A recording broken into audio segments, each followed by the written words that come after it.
Hello students, welcome to my YouTube classes. आज हम engineering mathematics का लेक्चर नंबर 6 स्टार्ट करेंगे। ठीक है, अभी तक हमने linear differential equation of higher order with constant coefficient ये स्टार्ट किया था टॉपिक। इसके बारे में बताया था कि इसके सॉल्यूशन के लिए हमें complementary function that is CF और पर्टिकुलर इंटीग्रल निकालने होते हैं। ठीक है, सबसे पहले अगर आपने वो वीडियोस लेक्चर नहीं देखे हैं पहले तो आप जाके प्लेलिस्ट में वो अवेलेबल है, जाके देख सकते हैं। ठीक है, अभी हम बात करेंगे कि किस तरह से किसी डिफरेंशियल इक्वेशन का कॉम्प्लीमेंट्री फंक्शन निकालते हैं। सबसे पहले हम उसके लिए मान लेते हैं कि हमारे पास ये डिफरेंशियल इक्वेशन है जो कि इक्वेशन फर्स्ट में आपने देखी हुई है। ठीक है ना, ये है तुम्हारी linear differential equation of order n with constant coefficient. ठीक है, ये क्या है तुम्हारी linear differential equation of order n with constant coefficient. ये मान लेते हैं कि तुम्हें लीनियर डिफरेंशियल इक्वेशन दी हुई है जिसका तुम्हें कॉम्प्लीमेंट्री फंक्शन फाइंड आउट करना है। ठीक है, उसके बाद कॉम्प्लीमेंट्री फंक्शन मैंने बताया हुआ क्या होता है। कॉम्प्लीमेंट्री फंक्शन इस डिफरेंशियल इक्वेशन का सॉल्यूशन होता है, लेकिन कब? जब कि q की वैल्यू 0 हो जाए। ठीक है ना, और q के लिए क्या करते हैं हम? वो पर्टिकुलर इंटीग्रल फाइंड आउट करते हैं। ठीक है, तो सबसे पहले हम कॉम्प्लीमेंट्री फंक्शन किस तरह से निकालते हैं वो देखते हैं। देखिए, कॉम्प्लीमेंट्री फंक्शन निकालने के लिए मैंने बताया था पिछले लेक्चर में कि हमें ऑक्सिलरी इक्वेशन निकालनी होती है। और वो कैसे निकालते हैं? ये जो कोफिशिएंट होता है ना y का, पहले इसको 0 के इक्वल रख दो, यानी दैट इज ये a0 d की power n plus a1 d की power n-1 and so on plus up to an equal to 0 रख दिया। इसमें रिप्लेस करते हैं क्या? Auxiliary equation of first is obtained by replacing d by m। d को replace कर देते हैं m से, तो हमें ये ऑक्सिलरी इक्वेशन मिलती है। ठीक है, यहाँ तक हमने कल बता चुका है, इस पिछले लेक्चर में आप देख सकते हैं। ठीक है, ऑक्सिलरी इक्वेशन मिलने के बाद हम इसको सॉल्व करेंगे। ये क्या है? ये तुम्हारा पॉलिनोमियल है, कितने डिग्री का? n डिग्री का। तो इसके कितने रूट्स होंगे? n रूट्स होंगे। ठीक है ना, अब वो रूट्स हो सकते हैं कि रियल नंबर भी हो या फिर कॉम्प्लेक्स भी हो या मिक्सचर भी हो, रियल भी हो कॉम्प्लेक्स भी हो, दोनों मिक्सचर हो। ठीक है, तो सबसे पहले मान लेते हैं केस फर्स्ट कि मान लेते हैं कि रूट्स कैसे हैं? सारे रियल हैं और डिस्टिंक्ट भी हैं, यानी कोई भी दो रूट आपस में इक्वल नहीं है। तो मान लेता हूं कि रूट्स कैसे हैं? m1 m2 m3 up to mn, ऐसे करके मैंने रूट्स मान लिए। ठीक है ना, m1 m2 mn। तो उसका कॉम्प्लीमेंट्री फंक्शन इस तरह से लिखा जाएगा, c1 e की power m1 into x plus c2 e की power m2x and so on cn e की पावर mnx। ये सब आपस में कनेक्ट हो जाएंगे बाय एडिशन साइन। ठीक है, तो ये हो जाएगा कॉम्प्लीमेंट्री फंक्शन, लेकिन कब? जब रूल रियल हो और डिस्टिंक्ट हो। ठीक है, मान लेता हूं कि रूट तो मेरे रियल हैं, लेकिन कोई दो रूट्स इक्वल आ जाते हैं।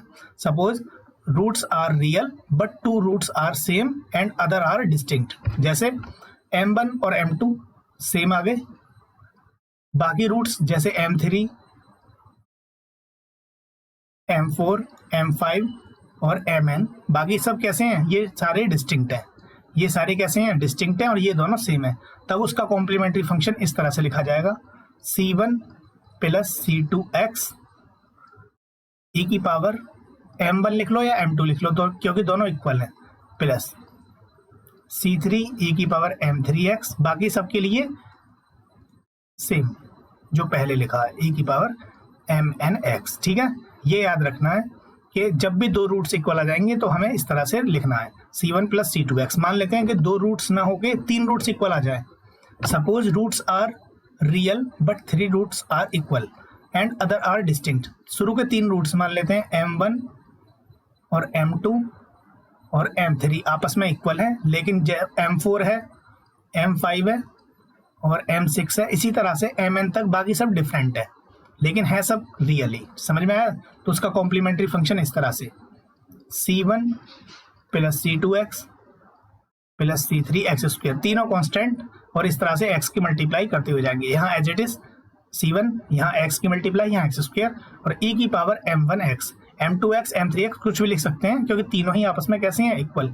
बाकी जो हैं डिस्टिंक्ट हैं उनके लिए c4 से स्टार्ट करेंगे, e की power m4x plus c5 e की power m5x and so on cn e की पावर mnx। क्लियर? ये हो गया तुम्हारा जब ऑक्सिलरी इक्वेशंस के रूट हमारे कैसे हैं? रियल। ठीक है, तो उसमें भी हमने दो केस बना दिए कि रियल हैं और साथ के साथ मान लेते हैं पहला कि 2 रूट्स इक्वल हैं तो उसके लिए ये CF होगा, और 3 रूट्स इक्वल हैं तो उसके लिए ये CF होगा। अब मान लेता हूं कि मेरे पास कॉम्प्लेक्स रूट्स आ गए शुरू के 2, बाकी सारे कैसे हैं, रियल, तो उसका कॉम्प्लीमेंट्री फंक्शन, अच्छा ये तुम्हारा पहला रूट हो गया कॉम्प्लेक्स का, ये दूसरा रूट हो गया, ये इसी का कंजुगेट है। तो एक बात ध्यान रखनी है तुमको कि कॉम्प्लेक्स रूट्स हमेशा कैसे आते हैं, पेयर में आते हैं। यानी अगर अल्फा प्लस बीटा रूट्स आया किसी पॉलिनोमियल का तो अल्फा माइनस आई बीटा भी उसका रूट्स होगा ही होगा, ठीक है। तो उसका कॉम्प्लीमेंट्री फंक्शन किस तरह से लिखते हैं, देखो इस तरह से, ये है तुम्हारा रियल पार्ट, ये है इमेजिनरी पार्ट। तो रियल पार्ट को e की power alpha x C1 cos beta x, ये जो बीटा है तुम्हारा imaginary part, plus C2 sign beta x.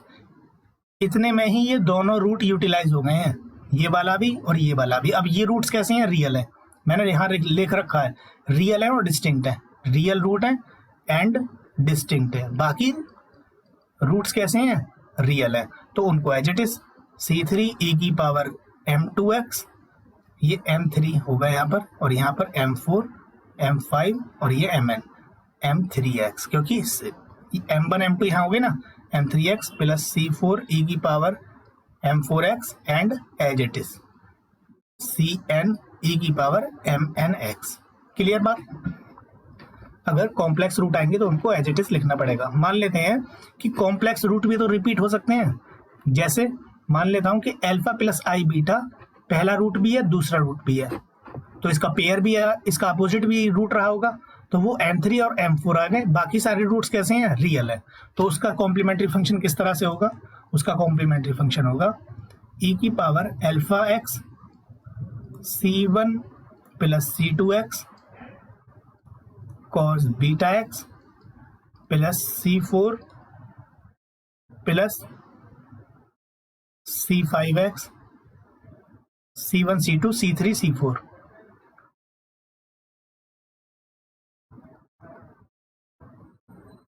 C3 plus C4x sign beta x. ये दोनों रूट्स यूटिलाइज हो गए और ये दोनों भी, 4 रूट्स यूटिलाइज हो गए, 4 कांस्टेंट आ गए C1 C2 C3 C4। उसके बाद 5वां रूट जो कि रियल है C5 e की power m5x and C6 e की power m6x and so on. बस ये कहानी है तुम्हारी कॉम्प्लीमेंट्री फंक्शन लिखने की। रूट्स या तो रियल होंगे या फिर कॉम्प्लेक्स होंगे, ठीक है, इससे ज्यादा कुछ नहीं समझना। बस तुम्हारी जो है ऑक्सिलरी इक्वेशन है उसके रूट्स निकालो और सबसे पहले ये एनालाइज करो कि रूट्स हमारे कैसे हैं, रियल नंबर हैं या फिर कॉम्प्लेक्स नंबर हैं। कॉम्प्लेक्स है तो उसको इस फॉर्मेट में लिखो जिस फॉर्मेट में मैंने तुम्हें बताया है। रियल है तो सिंपल, अब रियल है तो डिस्टिंक्ट है, अगर सारे रूट डिस्टिंक्ट हैं तो उसको इस फॉर्मेट में लिख दो जो ऊपर बताया है। अगर कोई भी 2 रूट इक्वल है तो उसको इस फॉर्मेट में लिखो, ठीक है। अभी हम 1-2 एग्जाम्पल और या क्वेश्चन करेंगे तो उसमें सब चीज क्लियर हो जाएगी। देखिए पहला तुम्हारा क्वेश्चन है ये इस तरह से, d की पावर 4 माइनस n की पावर 4 y इक्वल टू 0। इसको सॉल्व करने के लिए बोल रहा है, तो हमें इस डिफरेंशियल इक्वेशन का pi जो होगा वो कितना हो जाएगा, 0। pi क्यों 0 हो जाएगा, क्योंकि इसकी राइट हैंड साइड में कोई भी फंक्शन नहीं है, इसकी राइट हैंड साइड में कोई भी फंक्शन नहीं है, दैट मीन्स इसका पर्टिकुलर इंटीग्रल क्या हो जाएगा, 0। तो हमें इसका सॉल्यूशन निकालने के लिए क्या निकालना चाहिए, सॉल्यूशन में CF प्लस PI, ठीक है, CF प्लस PI। तो इसका कॉम्प्लीमेंट्री फंक्शन किस तरह से निकालेंगे, तो कॉम्प्लीमेंट्री फंक्शन निकालने के लिए सबसे पहले ऑक्सिलरी इक्वेशन निकालनी होती है। तो auxiliary equation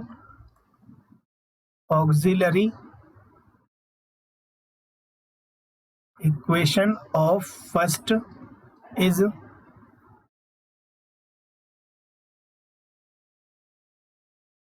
obtained by putting d by m। d को m की जगह d को m की जगह रिप्लेस कर दो, नहीं m को d की जगह रिप्लेस करने पर, लेकिन किसमें, इन जो बाई का यहाँ कोफिशिएंट है, यानी d की पावर 4 माइनस n की पावर 4 इक्वल टू 0। इसमें d को किससे रिप्लेस कर दो, m से, तो ये तुम्हारी ऑक्सिलरी इक्वेशन बन जाएगी, m की पावर 4 माइनस n की पावर 4 इक्वल टू 0, ठीक है।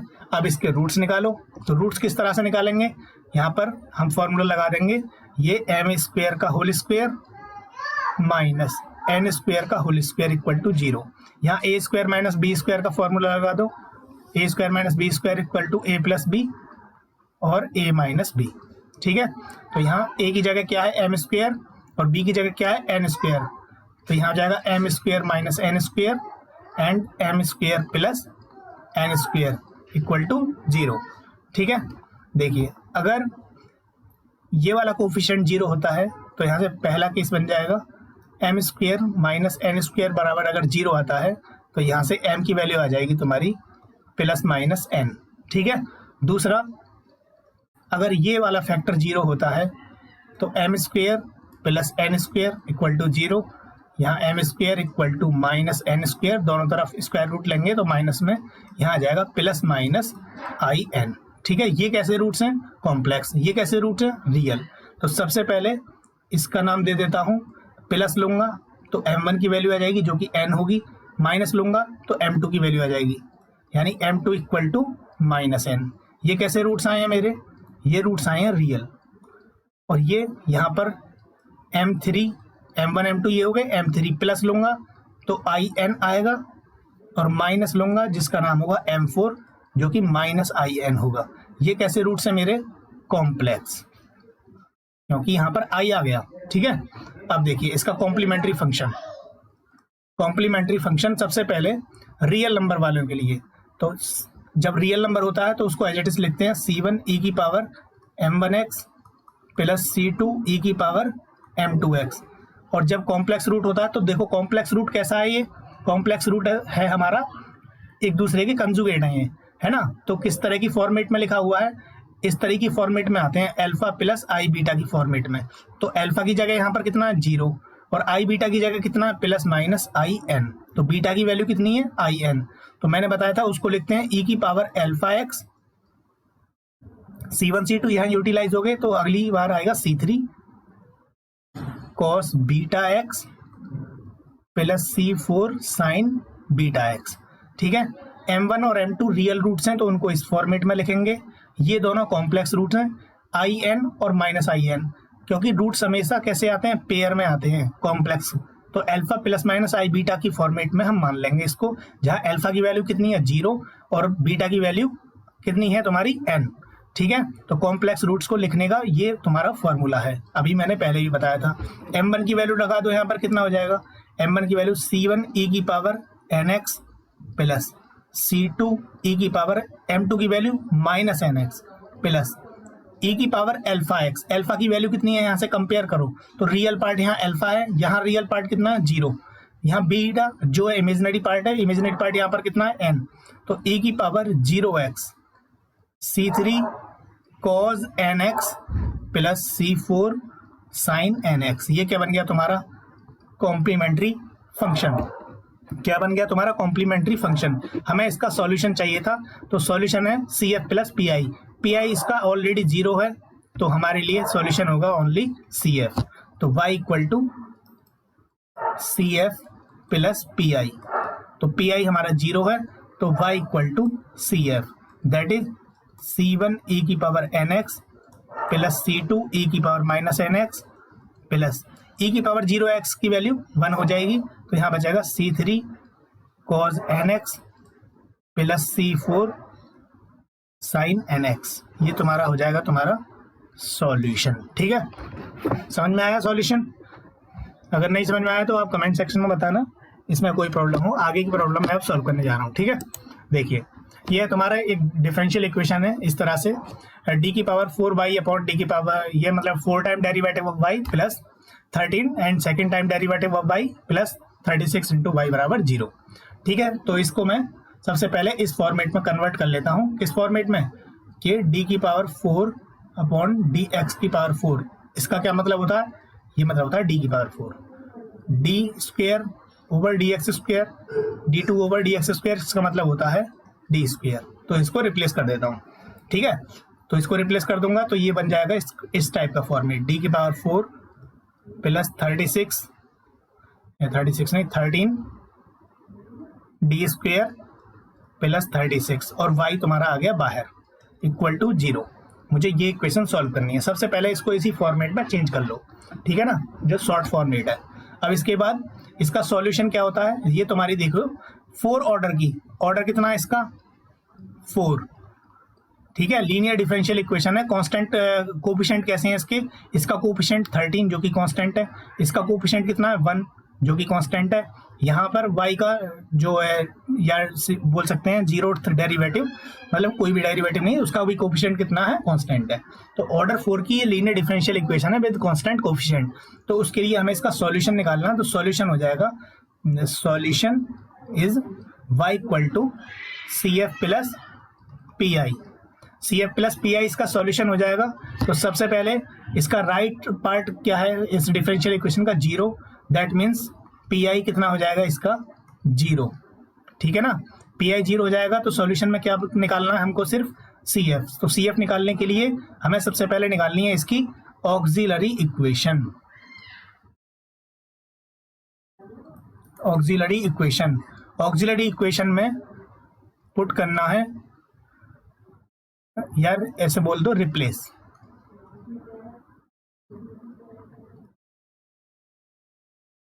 रिप्लेस D बाई M इन, किस में रिप्लेस करना है, इन जो y का है कोफिशिएंट है, यानी D की पावर 4 प्लस 13D स्क्वेयर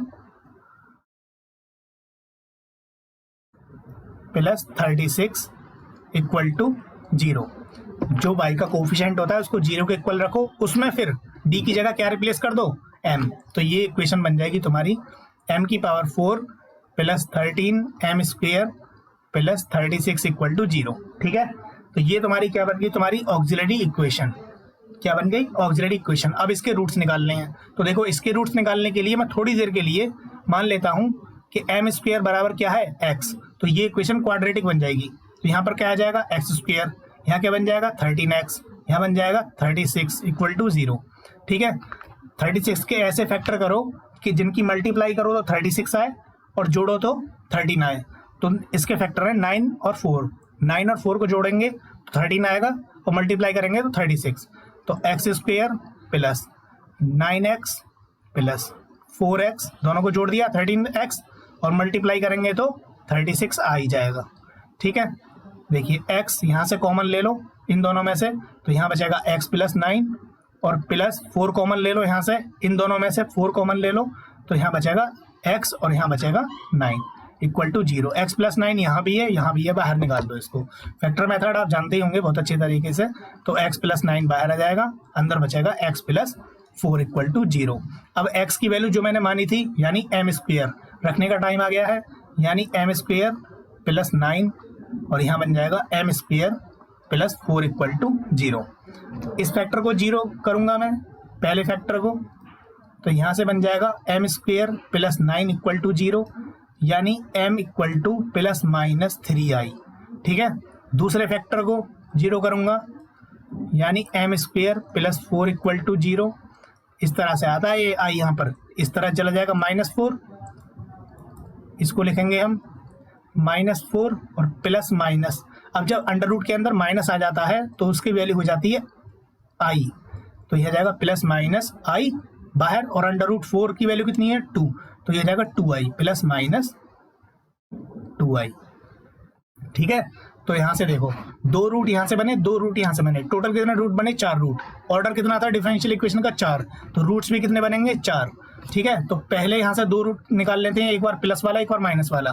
तो m1 की वैल्यू कितनी आई तुम्हारी 3i और m2 कितना आया, m2 आया -3i, ठीक है। दोनों कैसे हैं आपस में कंजुगेट, कॉम्प्लेक्स रूट हैं। कैसे हैं, कॉम्प्लेक्स। यहाँ से देखो m1 m2 यहाँ हो गए, यहाँ से नए रूट मिलेंगे m3, प्लस लोगे तो 2i और माइनस लोगे तो m4 बन जाएगा जो कि -2i। ये भी रूट्स कैसे हैं, कॉम्प्लेक्स, ठीक है। और कॉम्प्लेक्स रूट हमेशा पेयर में आते हैं। देखो ये इसका कंजुगेट है, ये इसका कंजुगेट है। तो कॉम्प्लेक्स रूट को किस तरह से लिखेंगे, ये है तुम्हारा कुछ अल्फा प्लस आई बीटा टाइप का, और ये भी तुम्हारा अल्फा प्लस आई बीटा टाइप का, ठीक है। यहाँ अल्फा 1 लिख लो, यहाँ बीटा 1 लिख लो। तो उसकी जगह क्या है यहाँ पर plus minus 0 plus minus 3i, क्योंकि इसके पास रियल पार्ट तो है नहीं। ऐसे ही यहाँ पर जो अल्फा 2 प्लस माइनस आई बीटा 2, ये कितना है तुम्हारा 0 प्लस माइनस 2i। तो देखो जब इसके लिए कॉम्प्लेक्स नंबर है तो इसका कॉम्प्लीमेंट्री फंक्शन होगा, ये होगा तुम्हारा e की power alpha 1x c1 cos beta 1x plus c2 sign beta 1x। ये हो गया इस वाले कॉम्प्लीमेंट्री फंक्शन। यहाँ दो कांस्टेंट इसलिए आए हैं क्योंकि भैया यहाँ पर दो रूट हैं, एक प्लस वाला और एक माइनस वाला। बताया तो था अभी कि कॉम्प्लेक्स रूट्स हमेशा पेयर में आएंगे, और पेयर में जब भी आते हैं तो वो इसी फॉर्मेट का होता है। ठीक है, जब इस फॉर्मेट का होता है तो कंपेयर कर लो इस तरह से, जैसे अल्फा 1 प्लस आई बीटा 1, हमारे पास दो थे रूट्स, तो मैंने मतलब दो नहीं, एक्चुअली में चार थे, बट दो पेयर तो थे, तो मैंने एक पेयर को मान लिया अल्फा 1 प्लस माइनस आई बीटा 1, और दूसरे पेयर को मान लिया अल्फा 2 प्लस माइनस आई बीटा 2। तो उसको जो पहला पेयर है वो उसका कॉम्प्लीमेंट्री फंक्शन इस तरह से लिखा जाएगा, और जो दूसरा फंक्शन है उसका ऐसे e की power alpha 2x c3 cos beta 2x plus c4 sign beta 2x। बस अब सबकी वैल्यू रख दो। तो e की पावर अल्फा 1 और अल्फा 2 दोनों की वैल्यू 0 है, तो बचेगा सिर्फ ये वाला यानी c1। बीटा 1 की वैल्यू कितनी है 3, c1 cos 3x plus c2 sign 3x। ऐसे ही यहाँ पर अल्फा 2 की वैल्यू 0 है तो वो 1 हो जाएगा। c3 बीटा 2 की वैल्यू है 2 cos 2x plus c4 sign 2x। ये तुम्हारा क्या आ गया CF आ गया। अब तुम्हें इसका सॉल्यूशन निकालना है, तो सॉल्यूशन था y equal to CF plus PI, और जबकि तुम्हें पता है कि डिफरेंशियल इक्वेशन का राइट हैंड साइड 0 है, तो PI उसका कितना है 0। देखो डिफरेंशियल इक्वेशन का ये जो है राइट हैंड साइड में, इसकी बात कर रहा हूँ यहाँ पे, ये राइट हैंड साइड में क्या है फंक्शन 0, तो उसका PI कितना होता है हमेशा 0। तो फंक्शन के पास क्या बचेगा ओनली CF, सो CF तुमने निकाल लिया, तो सॉल्यूशन बन गया y इक्वल टू CF की वैल्यू लिख देना, बस हो गया काम। ठीक है, तो ये हो गया तुम्हारा इक्वेशन क्वेश्चन नंबर दूसरा। उसके बाद क्वेश्चन नंबर तीसरा करता हूं मैं। देखिए क्वेश्चन नंबर तीसरा इस तरह से है कि यहाँ पर जो है ये डिफरेंशियल इक्वेशन, देखो यहाँ पर तो ऑर्डर 2 का रखा हुआ है लेकिन उसकी पावर होल स्क्वायर में है। ठीक है ना, तो सबसे पहले इसकी ऑक्सिलरी इक्वेशन निकालते हैं। ऑक्सिलरी इक्वेशन, तो ऑक्सिलरी इक्वेशन किस तरह से फाइंड करते हैं, रिप्लेस d बाई m इन, जो y का कोफिशिएंट है उसको 0 के इक्वल रखो और उसमें d की जगह क्या रिप्लेस कर दो, m रिप्लेस कर दो, तो यहाँ बन जाएगा m square minus 2m plus 4 का होल स्क्वायर इक्वल टू 0। देखिए इसकी पावर 2 है तो मैं इसको दो तरीके से लिख सकता हूँ। जैसे अगर मेरे पास कहीं पर y स्क्वायर है तो मैं उसको लिख सकता हूँ y into y, x square है तो उसको लिख सकता हूँ मैं x इंटू एक्स। इसी तरह से मैं इसको भी लिख सकता हूँ, कैसे, ऐसे, ये 0 है ही, देखो मैं इसको भी ऐसे लिख सकता हूँ m square minus 2m plus 4 और m square minus 2m plus 4 equal to 0। एक बार इस फैक्टर को 0, एक बार इस फैक्टर को, हालांकि दोनों फैक्टर सेम ही है, बस लिखने का थोड़ा सा तरीका अलग है, समझने का तरीका अलग है, इसलिए मैं आसानी से जो समझ में आ जाए वो यूज कर रहा हूँ। तो पहला फैक्टर अगर m square minus 2m plus 4 equal to 0 हो जाए तो यहाँ से तुम्हारा सॉल्यूशन निकालना है तुम्हें। 4 के ऐसे फैक्टर करो कि जिनका सम -2 आए और मल्टीप्लाई करो तो कितना आ जाए -4।